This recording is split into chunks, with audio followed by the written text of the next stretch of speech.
I'd like you to imagine that this is the dog bed that a few years ago I lay curled up in a fetal position.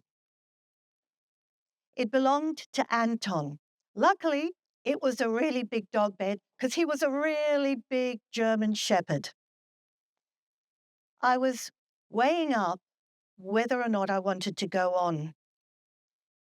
I'd just been through a tremendous amount of grief.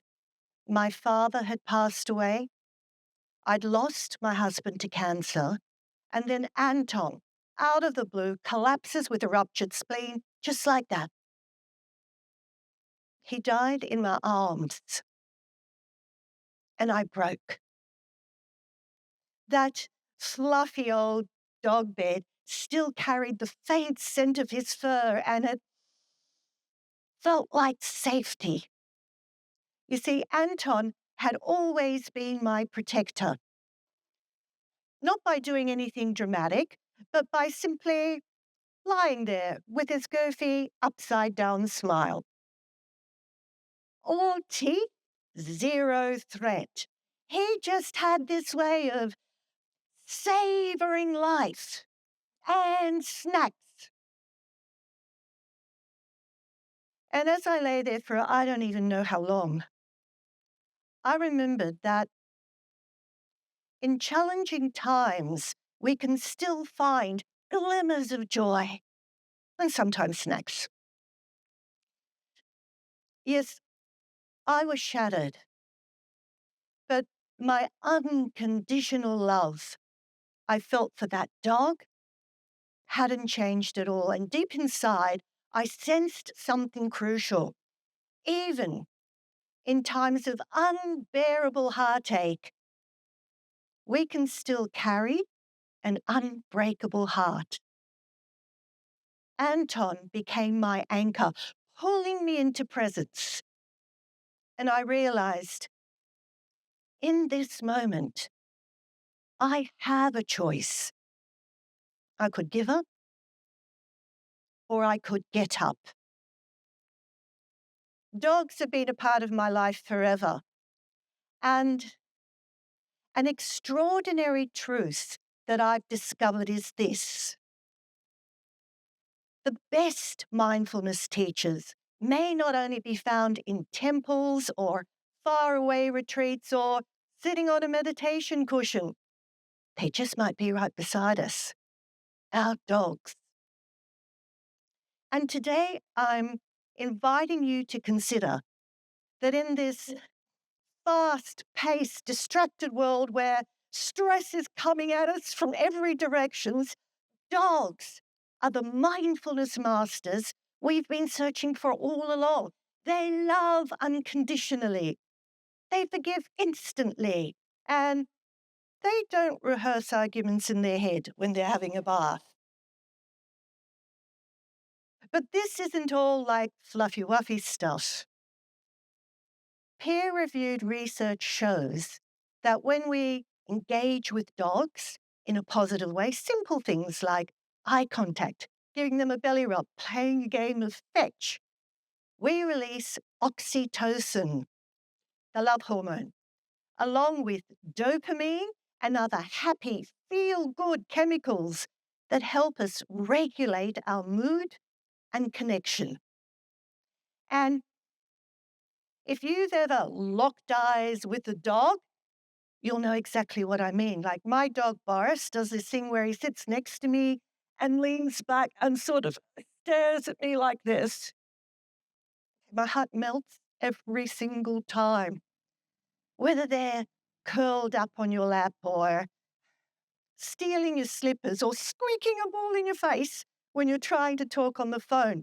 Dogs in their raw, hilarious, messy glory pull us into presence. They don't talk about mindfulness. They live it. I'd love to share a story with you about a dog that was in my family a long time ago. Her name was Can. Now, Can wasn't your average couch potato type of dog, more like small canine rocket with Rottweiler eyebrows and a flair for the dramatic. She leapt, she spun in little circles and hopped on her two back legs like a dancer, hence her name. And her mind, probably zooming around something like this. Who's at the door? Bark now, bark now. Where did I put my squeaky toy? Here, there, no, under the cushion. What if I'm not good enough for my squeaky toy? And on one of those kind of days, like during her 7th high-speed lap around the lounge room, Can just must have forgotten what piece of furniture she was on. She leaps off the lounge, bounces off the coffee table, crash lands on the kitchen bench top, straight into a bowl of freshly made spaghetti marinara. Boom! Pasta everywhere. We all thought, well, what's she going to do next? And I kind of panicked. What are we going to eat? Who's going to clean up the mess? What's she going to do that ruins the day? Can surprised all of us. She stopped. She strolled over to her daybed and curled up in the warmth of a sunbeam streaming through the window. And me? Well, I did what any overwhelmed human does. I sat beside her. Her breathing slowed. Her body softened. No drama. Just presence. She didn't shout, "Calm down" at me. She showed me. And because she's a dog, she went to sleep. And because I'm a human, I mopped marinara up off the floor. But somehow I did it differently.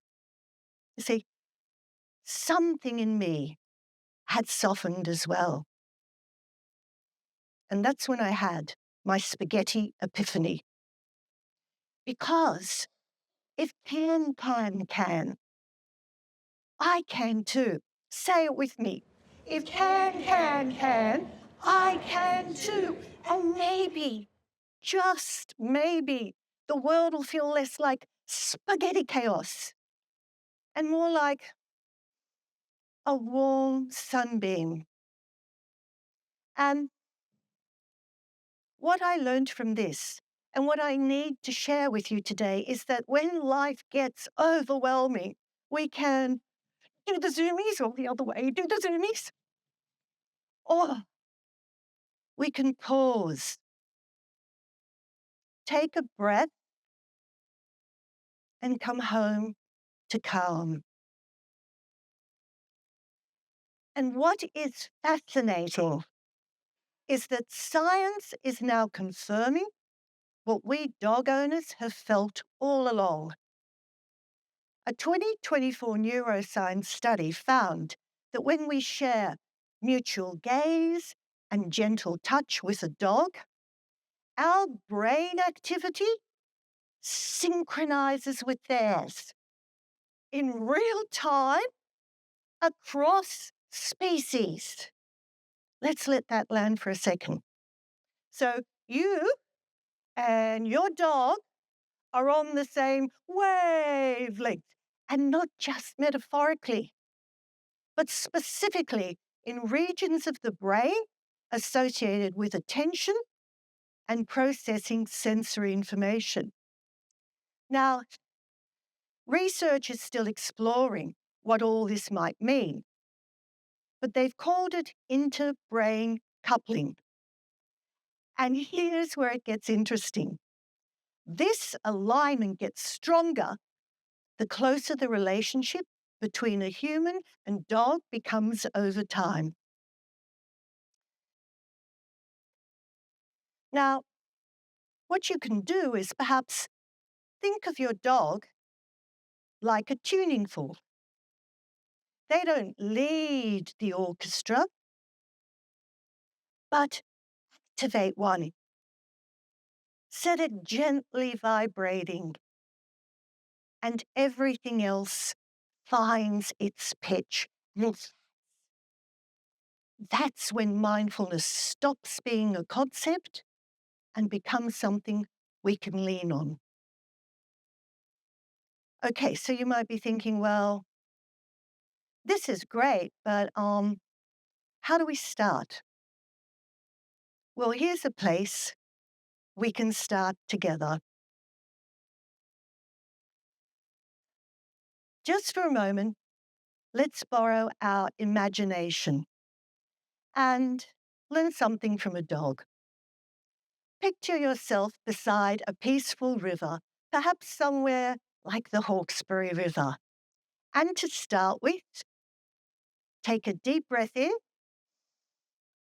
and a slow breath out. Now, picture yourself sitting on the riverbank with a dog quietly beside you. Each breath you take fills you with calm as you watch the river moving slowly, effortlessly around the bend and under the bridge. Your dog beside you lifts their nose in the air, taking in the world through scent, and you breathe it in too. The scent of whispering sheoaks, scattered gums, the rich earthy smell of mud along the riverbank warmed by the sun. In your mind, in your imagination, you notice a fish jump out of the water with a splash, and then your eyes follow the ripples as they sparkle across the water like tiny stars. Now and then, the quiet is broken by the sound of birds calling in the brightest of blue skies, and if you listen really carefully, you can hear the water lapping at the river's edge. Your dog rolls beside you in the cool green grass, kicking their legs with joy. And in this moment, everything feels exactly as it should. Because your dog isn't thinking about yesterday. They're not worried about tomorrow. Your dog is simply here. And in this moment, so are you. And to finish, just take another deep breath in, a slow breath out, and bring your focus back to the room. And remember, if you ever need something to help lift you up, sometimes the wisest teacher in the room doesn't say a word. They just wag their tail. And I'd love to introduce you to my mindfulness coach, Boris. Sit. Do you want? Thank you. Good boy.